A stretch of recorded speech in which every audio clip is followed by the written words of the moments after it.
Una ay nagpapasalamat ako sa Church Strengthening Ministry para sa opportunity na ito, sa aking mentor, Dr. Knight. Salamat. Simple lang ang maliit na aklat na ito. Subalit isang malaking hamon para sa 85% Kristiyano sa bansang ito.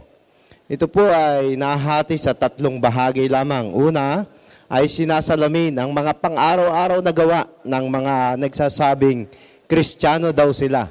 Pero nakikita natin, gaya ng sinabi sa vlog ni dating Archbishop Cruz, 500 taon na ang Kristyanismo sa Pilipinas. Pero parang bakit hindi ito umuunlad? Araw-araw ay libo-libo ang umaalis sa Pilipinas, parang tayo na lang ang natitira.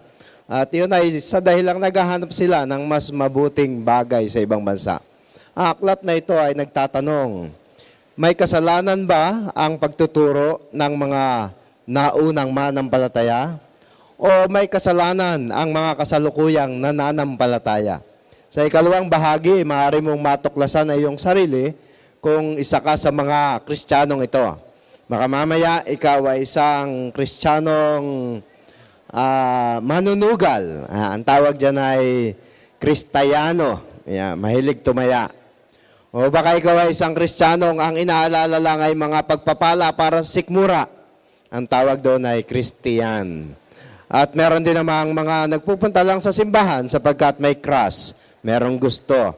Ang tawag doon ay Kristiyan. So dito baka ikaw yon. Sana ay masalamin mo. Kung takot ka naman na mag-witness sa iyong mga mahal sa buhay, ang ikatatlong bahagi ay magtuturo ano ba ang authentic Christian at hindi synthetic Christian. Ito po ang hinahanap natin at nagtatanong tayo. Bakit ang mga pastor din natin, yung magagaling nating pastor, dinadala na sa iba't ibang mga bansa. Pero mabuti na lang, yung mas magagaling na iiwan. No? Pero bakit ganon? Sapagkat meron tayong pagnanais na sabi nga, ang magmamahalang sa Pilipinas ay ang mga Pilipino. Kaya ito po aklat na ito ay maliit, ngunit ang hamon sa inyo ay siya sa atin na inyong sarili. Kayo ba ay totoong Kristiyano? Batay sa pagkakasulat ng banal na kasulatan. Hindi ko kayo mabobor dito. Kung kayo ay nasa traffic, sasabihin ko sa inyo, pagbaba nyo ng jeep, tapos nyo na ang libro. No? Nainis kayo sa traffic, mawawala ang inis nyo pag nabasa nyo ang libro. Dahil ito po ay puno ng mga kwentong kayo rin ang gumagawa sa pang-araw-araw na buhay ninyo. Christian ka ba? O assuming lang?